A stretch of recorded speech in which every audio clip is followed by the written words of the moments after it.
જિંદગીમાં બધું તૂટે ત્યારે એક જ નામ મનમાં આવે, હર હર મહાદેવ।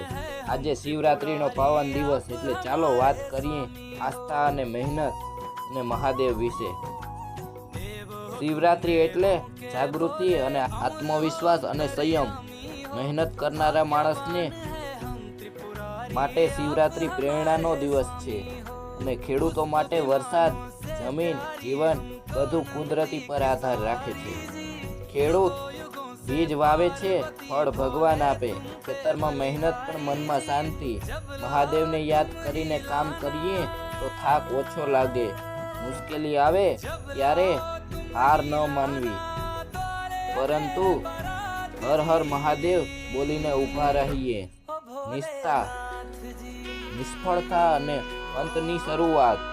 એક ખેડૂત સતત નુકસાન પછી પણ ખેતરમાં જાય છે, કારણ કે એને વિશ્વાસ છે કે મહેનત વ્યર્થ નહીં જાય।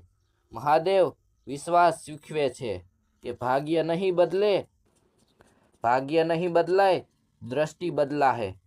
જો તમને પણ મહેનત કરો છો તો કોમેન્ટમાં લખો હર હર મહાદેવ। વિડીયો પસંદ આવ્યો હોય તો શેર કરજો, જેથી કોઈ થાકેલા ખેડૂતોને હિંમત મળી શકે।